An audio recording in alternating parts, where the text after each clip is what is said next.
والصلاة والسلام على رسول الكريم وعلى آله وصحبه أجمعين. اللهم لا سهل إلا ما جعلته سهلا وأنت تجعل عبادك الشتاء سهلا. اللهم صل على محمد وعلى آل محمد كما صليت على إبراهيم وعلى آل إبراهيم إنك حميد مجيد. اللهم بارك على محمد وعلى آل محمد كما باركت على إبراهيم وعلى آل إبراهيم إنك حميد مجيد. وبعد السلام عليكم ورحمة الله وبركاته. عليكم السلام ورحمة الله. And sisters who are watching. Last week, last Friday, I think when I was here, we talked about trauma. We talked about forgiveness in particular. How built-up trauma does not allow us to forgive each other. And when, as human beings in our relationships, whether within our family, in our workplace, in our organization, in our society, community, when we're not able to forgive each other in those things that we should forgive each other, then psychological problems happen. Psychological problems takes place, and that impacts our individual relationship with others and Allah subhanahu wa ta'ala, and impacts negatively, most of the time, impacts our relationship with other people, our family members, our spouses, our brothers and our sisters. It impacts even how we contribute towards society and how we contribute in our workplace. The productivity in the society that we make or not, and in our workplace. So built-up trauma it can be very devastating when a person is not able to regulate their emotions, when a person is not able to understand their emotion, how to channel those emotions in the right way. It can be very problematic. I'll give you one example, and I want to hear the question: is getting angry good or bad? Getting angry is bad, generally, right? Can it be good in any occasion? Can it be good in any occasion? When? Huh? If it's in your household, yeah? Okay, and? Being in the leader, you have to be angry? Yeah. Generally, obviously, being angry is a negative. When the Sahabi came to the Prophet ﷺ, said, I'll sing, give me advice. And the Prophet ﷺ said, no, that's not wrong. But he understood the psyche of that particular Sahabi. And the Prophet ﷺ said, that's not wrong, do not get angry. He said, give me advice. Repeatedly, the Prophet ﷺ, he asked him to give him advice, and the Prophet ﷺ repeated, don't get angry, don't get angry, don't get angry. Because when we become angry, we lose our senses sometimes, and we say things, right? We say things that we regret later. Number of, unfortunately, brothers who, give the word divorce in the state of anger is so many.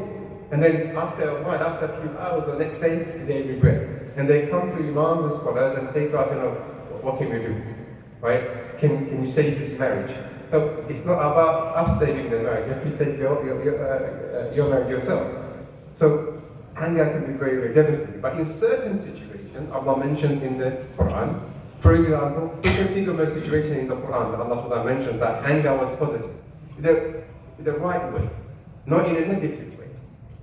Anger we see it all the time on social media and other places, that when people become angry, even when we see atrocities and injustices taking place in many parts of the world, the atrocities and injustices taking place against believers, against Muslims, we get angry. Those who do not get angry, those who don't feel any emotion, they need to check their iman. They need to check their inside if they are right. Because when we see injustices, when we see wrong happening, we have to at least hate the weakest level of iman, that we hate it in our hearts, right? وَذَلِكَ أَضْعَفُ الْإِيمَانِ.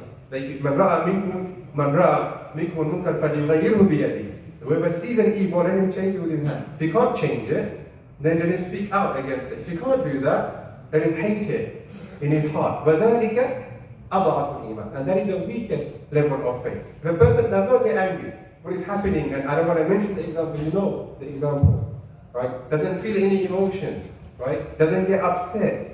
Or brothers and sisters, for example, in China, who are being, who have been put in concentration camps, where our sisters are being abused, on all sorts of matters. right? And other parts of the world, if we don't get angry and upset because of that, we're not believers, we're not part of the Ummah of Nabi sallallahu alayhi wa sallam. من لم يهتم بأمور المسلمين فليس منهم.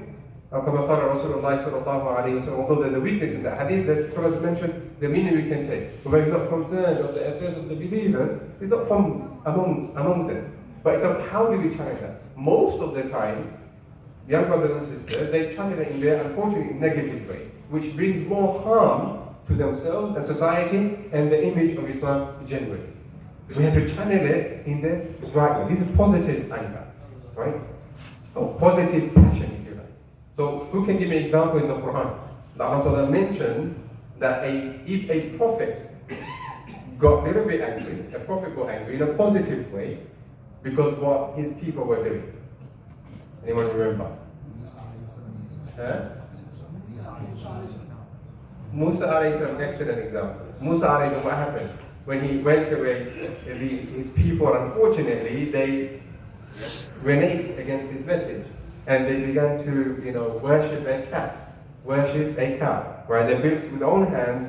And all that teaching of the Tawheed, Musa salam, he saved them from what? Pharaoh's army. Imagine, Pharaoh's army, he said thousands, right? He wanted to obliterate, exterminate Musa alayhi salam and Bani Israel. And Allah subhanahu wa ta'ala showed them miracles upon miracles. Allah said, we parted the sea for you. We parted the sea for you and we saved you from the punishment of Pharaoh. And this is an amazing miracle, right? And straight after that, what happened? Well, a while after that, they forgot about the miracle of Allah subhanahu wa ta'ala. They forgot how Allah subhanahu wa ta'ala saved them. And they began to go against Allah subhanahu wa ta'ala. And Musa came back. He threw the tablet and became angry of that. He didn't react, he didn't become abusive, right? He didn't become negative in that way, but he showed his displeasure. Because this is showing displeasure when Allah's religion is being disobeyed. He's showing displeasure not because of his own thing, right? He's showing displeasure and upset because the deen of Allah subhanahu wa ta'ala is being disobeyed. So when we are not able to regulate and channel our emotions in the right way, right? And in the proper manner, in the right context, people can lash out. And we see in the news sometimes a lot of people do certain things, unfortunately, which causes more harm to the image of Islam and the Muslim, right? So we have to be able to understand our emotions, understand how we can regulate them, right? Because it creates a lot of problems, right? In mainstream, Donald Trump became president, right, for a number of reasons. But he was being mocked a few years later at a party. I'm just giving an example. At a party, right? He was being vilified at a party. He can never be president. And in that night, he made a promise to himself, said, I'm going to be president. And he became the president, right? So, we don't want to, make people angry and, intentionally, right? Our responsibility in this life is not to make anyone angry intentionally. We will get upset if Allah's religion is being attacked, but we channel it in the right way. And they say that, our bodies, keep account. Our cells, our atoms, our body keep account. The abuse or the trauma that we have been facing or we face, if you're not able to regulate and offload once in a while, offload properly, then our bodies keep account. And sometimes what happens is that something, we're triggered by something, by a statement or by action, and we lash out, right? We lash out. And this happens a lot, right? This happens a lot. And coming back to Musa alayhi salam, right? So Musa alayhi salam, is an amazing story. All of the stories of the Quran is amazing. All of the stories of Anbiya is amazing. A few weeks ago, or before Ramadan, we talked, when I was here, I talked about the story of Ayyub alayhi salam, and how through the story of Ayyub alayhi salam, through the narrative of Ayyub alayhi salam, Allah subhanahu wa ta'ala teaches us certain psychological and spiritual lessons to overcome challenges of life in this dunya, right? And one of the main lessons that we can learn from all of the prophets and messengers all of the prophets and messengers. And the narrative of the Quran is that we relate our story, we put our story in the framework of the stories of the prophets and the messengers of the Quran. We put our stories, our life story, our narrative in the framework of the stories and of the prophets and messengers in the Quran. Ayyub alayhi salam went through enormous challenges, right? His wealth, his children, people abandoned him. Right? The only person that was, left with him was his wife. Everyone else abandoned him. Imagine the physical trauma, the psychological trauma, the spiritual trauma. But to the point that he was not able to move his limb. He was not able to do anything except, move his tongue and move his eyelid. Everything else was paralyzed. Everything else was gone. But he had so Allah subhanahu wa ta'ala tested him to show us, even there at that moment, that he had faith. He had iman, right? And he called upon Allah subhanahu wa ta'ala, وَيُبَّ إِذْ نَادَ رَبَّهُ أَنِّي مَسَّنِيَ الضُّرُّ وَأَنْتَ أَرْحَمُ الرَّاحِمِينَ. In that moment, he called out to Allah subhanahu wa ta'ala, the affliction has touched me, and you are the most merciful. You are the most gracious. You are the only one who can rectify my affliction. And you look at all of that messengers. Nuh alayhi salam, for 950 years. For 950 years. Over 900 years, he called people to Tawheed. That's a long time, right? Now, we spent a couple of years, we believe in Dawah, we believe we're heroes. Right? Young brothers make videos, they think cussing other people and calling out other imams and scholars, this is Dawah. Right? They spend, their entire life behind the screen, becoming warriors and heroes, and that's Dawah for them. And then, a bit of challenges, it comes by them, they give up. Over 900 years. Even his own family, his son. Can you imagine, like, your son abandoning you? Right? Your son, and he said, Ya bunayya come back, come with us. He didn't. And he was perished with others who disobeyed Allah subhanahu wa ta'ala. And only a handful believed in him. Imagine that. Only a handful believed in him. Right? You look at Musa alayhi salam. Musa alayhi salam, who had to be, let go, if you like, by his own biological mother. His mother, right, when he was a baby, when he was, the Musa's basket. This is, why we say, Moses' basket, right? Musa alayhi salam was placed in a basket, and Allah subhanahu wa ta'ala ordered his mother to, put him in the river. And Allah subhanahu wa ta'ala described the pain, the trauma, the difficulty and challenge, the excruciating agony that the mother of Musa was going through. وَأَصْبَحَ Musa فَارِغًا فُؤَادَ Musa فَارِغًا. And the heart of the mother of Musa became empty. Right? Became empty. Actually, could not understand what was happening. Right? And Allah subhanahu wa ta'ala gave her comfort. Right? If it weren't for the command of Allah subhanahu wa ta'ala, if it weren't for Allah subhanahu wa ta'ala calming her down, then she would not be able to handle it. And then Musa alayhi salam, he's growing up where? He's growing up, right, in the heart of the system in Egypt, right? In the heart of, the belly of the whale, if you like, the belly of the lion, if you like, right? The household of Pharaoh. A man who considered himself to be, he said, أَنَا رَبُّكُمُ الْأَعْلَى. He considered to be a god, a king and a god. He wants people to worship him. This is how narcissistic, how deluded Pharaoh was. And in that context, can you imagine? In that context, Allah subhanahu wa ta'ala puts love and mercy in the heart of wife of Pharaoh for Musa alayhi salam. It puts iman in the heart of the wife of the most, evil person probably alive at that time. How Allah subhanahu wa ta'ala works. In the most difficult challenges, in the most difficult storms, you'll find a tunnel, you'll find a light, you'll find someone there to help you. In the most difficult of turbulence and challenges, right, you'll find an angel there from among the angels of Allah subhanahu wa ta'ala, and from among the angels of His creation, you'll find someone there to help you.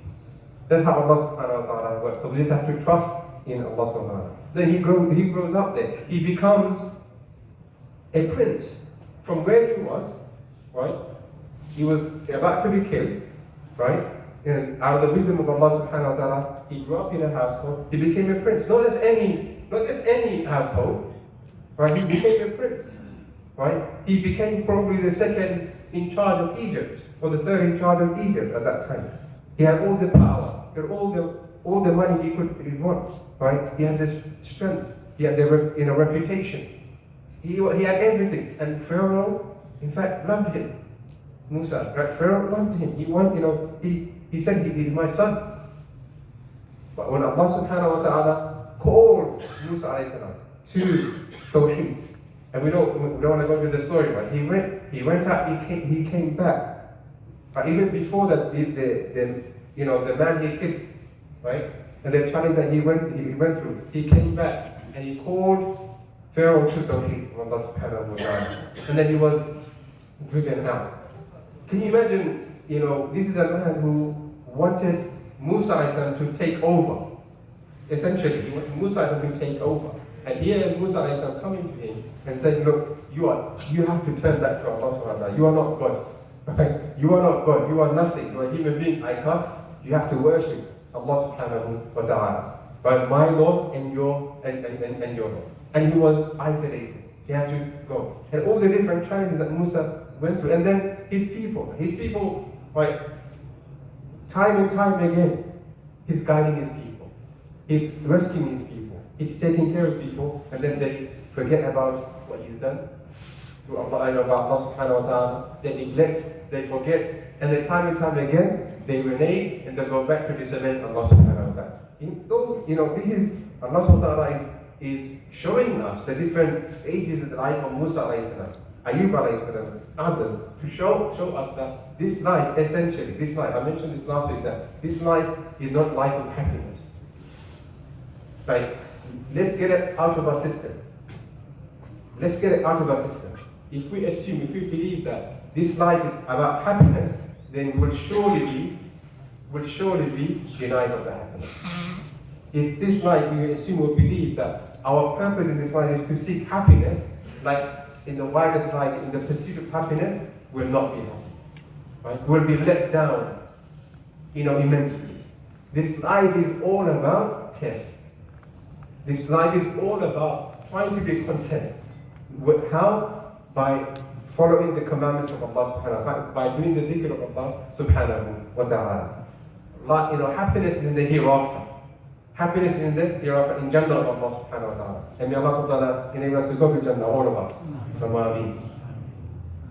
Allah subhanahu wa ta'ala mentioned happiness in the Quran, always relates it back to hereafter in Jannah. When it comes to this life, it's all about being rida, content. Rida of the decree of Allah subhanahu wa ta'ala. Right, in the Taraweeh and the Witr, the Imams and Kuffar, they recite the dua and tonight you'll listen to it, right? For Allah, make the Quran. Allah maj'al Quran rabi'a qulubina. Allah make the Quran the spring of my heart. Right? Allow us to be content with your qada. Allow us to be content with your qada. Whatever you have, ماضٍ فينا حكمك, we'll be happy. Whatever you say, whatever you do, we'll be happy. This is what Allah wants. And the pleasure and the satisfaction that we want in this life, we will receive in the hereafter. Here, we should be content with the decree of Allah subhanahu wa ta'ala. And that is what Allah subhanahu wa ta'ala teaches us. Right? Tawheed, oneness of Allah subhanahu wa ta'ala. When we have that, when we have Iman, everything else becomes easier. But it doesn't mean that we stop there. It doesn't mean that, a lot of people assume that if people are facing, trauma, if people are facing difficulties, right, they should only read the Quran. Reading the Quran and dhikr is the most important thing that we can do. But sometimes along with that, we need to talk to someone. Sometimes along with that, we need to just speak to another professional, right? Go to someone, right, and speak in private, in confidence, and that helps a lot. It can save people's lives. It can save a lot of difficulty and challenges. Unfortunately, within our Muslim society, Muslim community, going to someone, talking to someone, is a taboo, and people don't want to even accept that psychological problem can occur. But a lot of the problems happen because of that, right? So when we talk about forgiveness, right? When we talk about forgiveness, if a person is not able to forgive, right? What happens is that all that built up anger, all that built up trauma, all that built up, our bodies keep account, right? The way we speak to others may not be the appropriate way to speak to others. The way we speak to our spouses may not be appropriate. And this our spouse might think, why are you speaking to me like that? But we don't realize that. We don't realize when we speak. We're assuming, we're believing that we're speaking the right way. The way we're behaving with our friends is right. But if you look deep inside, go to the heart, root problem, you see that there are problems, there are issues that have not been dealt with properly. So talking to someone properly, right? Talking to someone, privately, confident, in a confident manner, it helps us to offload. It helps us to regulate our emotion. Helps us to channel our emotion. Because if you don't do that, not just our relationship with other people, right? But that will impact our relationship with who? Allah subhanahu wa ta'ala. It will impact our relationship with Allah subhanahu wa ta'ala. Because we have the vertical and the horizontal. Then Allah subhanahu wa ta'ala and with other people. Sometimes if our relationship with Allah subhanahu wa ta'ala is not good, it will impact our relationship with other people. Right? Sometimes if our relationship with other people is not good, it may impact the relationship we have or not have, or the level of relationship we have with Allah subhanahu wa ta'ala. And you can't come to Taraweeh and the mosque and do da'wah, right? And hate other people and dislike other people and make obstacles and challenges for other people and have this rancor and hatred for other people, and then you say, you got a relationship with Allah subhanahu wa ta'ala. It doesn't work like that. It doesn't work like that. If a person is so angry all the time, anything happens, the person lashes up, the person becomes angry.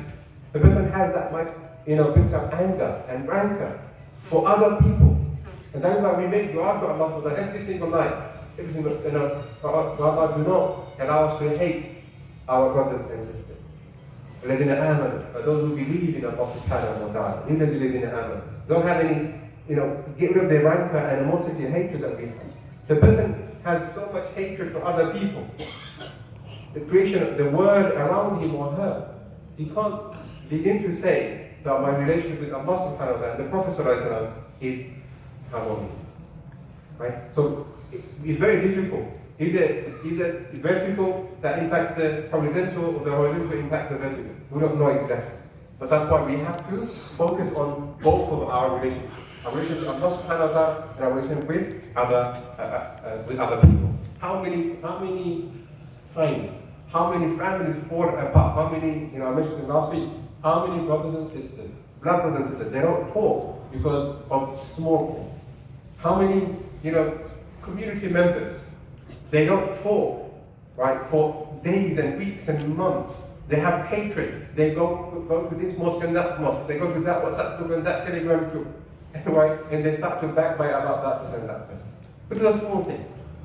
Because of small things. They think that by backbiting, they will harm the other person.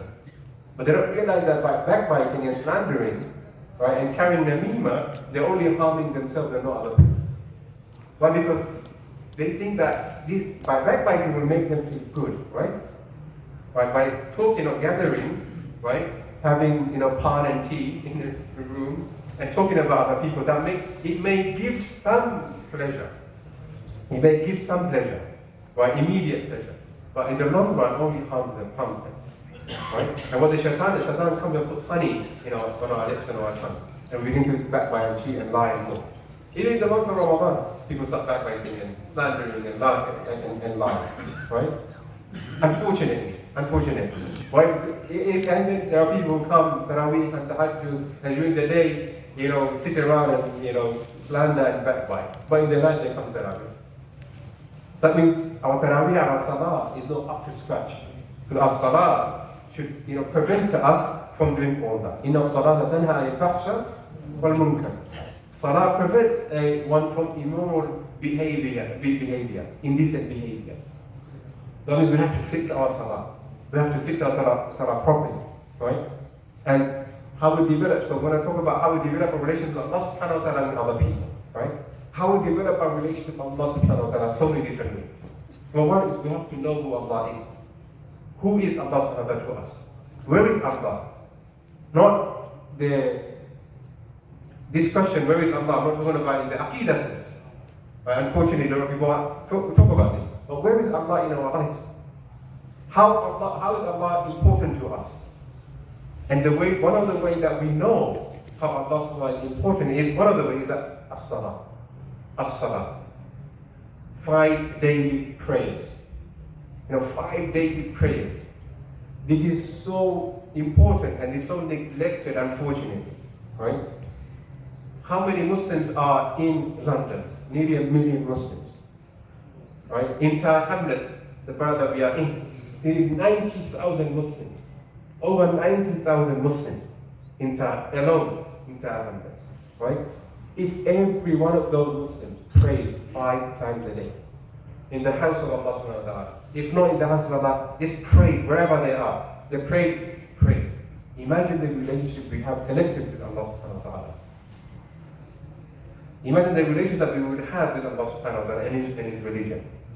We can talk about, big things. We can talk about, doing this and doing that, grand things. And that's all fine. But if these things, as-salah, imaduddin, is not fixed, right? Well, people come to salah, they're angry all the time. They're angry with the imam because the imam is taking a little bit extra time for the ruku and sujood. I've seen it. I've been an imam for 10, 15 years. Right? In London, in Birmingham, in Manchester, people, they're so angry. Right? Why are you taking another extra 5 minutes for the khutbah? Right? Why are you prolonging the sujood? Why are you doing that? Right? I don't blame them. It's that built up anger. They're not angry with me. They're not angry with the imam of the mosque. They're not angry. Right? They're angry with something. And they don't know how to channel it. They don't know how to let it out. So they come to the mosque and then they know that imam will not say anything. Right? They know that imam will not say anything. Right? And what happens is that they continue. But we have to understand that even in this hall now, there are people who may be going through challenges differently. To admit it, to acknowledge it is fine, brothers and sisters. To acknowledge that we are vulnerable, to acknowledge that we are weak, to acknowledge that we are in need of help, to acknowledge that we are in need of help of Allah subhanahu wa ta'ala and other people is not, it's not something to be embarrassed about. Those people who are not able to admit, those people who are not able to acknowledge that they need help, they are the ones who are suffering. They're the ones who are not able to overcome the challenges and difficulties. The first point of recovery is acknowledging that I have a problem, acknowledging that I need help, acknowledging my vulnerability. Right? So coming back, salah is the most important way to connect with Allah subhanahu wa ta'ala. The word salah comes with sila, meaning connection, a communication with Allah subhanahu wa ta'ala. If 90,000, if 2.9 million Muslims, in the UK, or 2.8, everyone prayed to the best of their ability, right, in the house of Allah subhanahu wa ta'ala, or wherever they are. Imagine the transformation that we could do to ourselves and the community, the society that we live in. It will be light upon light, brothers. But like the very last thing the Prophet sallallahu alaihi wasallam said, we can talk about, yes, we have to learn knowledge and we have to build mosques and we have to build madrasas and whatnot. But then there are these buildings. Buildings decay. Buildings fall apart. Buildings can be closed. But the iman in the hearts of the believers will not fall apart, ever. If the iman is thabit, is strong, right? It's a glue, it acts like a glue in the heart of the believer, you will not break. And the best way to do that is having that connection with Allah subhanahu wa ta'ala through as-salah. The Prophet sallallahu alayhi wa sallam, on his deathbed, can you imagine this? And Nabi sallallahu alayhi wa sallam, on his deathbed, what did he recommend? As-salah, wa ma malakat aymanukum. For as-salah, be mindful of prayer. Guard their prayer. Do not leave prayer. Those who leave prayer, those who deny prayer, right? This is the difference between a believer and those who deny Allah subhanahu wa ta'ala. The difference between a Muslim, the difference between a believer is as-salah. Those who pray upright, those who have connection with Allah subhanahu wa ta'ala through prayer, they are Muslim, they are believe. Those who do not, again, I'm not giving a fatwa, right? There are different opinions, like those, like all of the scholars, they say that anyone who does not pray intentionally and deny the obligatory nature of prayer after Hujjah has been given, they're not Muslim. But there are, some scholars say that the person says salah is wajib, salah is fard, but out of laziness, they don't pray. They don't pray, they're still Muslim. But there's punishment for that. In an Islamic country, there'll be punishment for that. I don't want to go into it right now. So, salah, even the classical scholars, the contemporary scholars, they talked about salah and the severity of those who deny and leave prayer. If we think this is the identity. Salah is our identity. Salah is our marker. So after the marker, we have everything upside down, right? In Taraweeh and Tahajjud, mashallah, our mosques are full, which is a good thing. I'm not, saying we shouldn't be coming to Taraweeh and Tahajjud, right? But we know Taraweeh and Tahajjud is Sunnah, right? It's not fard. But our 5 daily prayers is fard. This is, the shaitan, he tricks us even in the way we apply our religion to Allah subhanahu wa ta'ala. This is a trick of the shaitan, but there's no doubt. I'm not, again, don't misquote me or don't misunderstand. I'm not denying the importance of Taraweeh and Tahajjud. I'm not denying that. Very important, especially in the month of Ramadan. But Salah, the fard prayers, are more important. Because fard. There are people who will pray Taraweeh and they will fight to come to the first row of Taraweeh, but they will not probably pray the other prayer. Especially in the month of Ramadan. I always remember this story. There's an Imam in Egypt. In Ramadan, he would go around in different towns and villages. He would go around different towns and villages, right? He would give da'wah, he would teach people. So one night in Ramadan, he's going to a town, and before he entered the mosque, he could hear, shouting and screaming. This is in Taraweeh, this is in Ramadan, yeah? People are shouting and screaming. He's saying, what's going on? Inside, people, right, they were fighting over, they were arguing, disagreeing, should we pay 20 rakat Taraweeh or 8 rakat Taraweeh? There are still people who fight over this, unfortunately. Whichever, you pay 8 rakat, 3 rakat, 8 rakat, fine, right? Even people fight over the way people should pray with him. All the different madahib is all fine. Wherever you want to pray, you from the local mosque, and that's it. These are minor things. These things should not, we should not be spending our time on this thing. Just follow your local imam, that's it. Just follow your local mosque, that's it.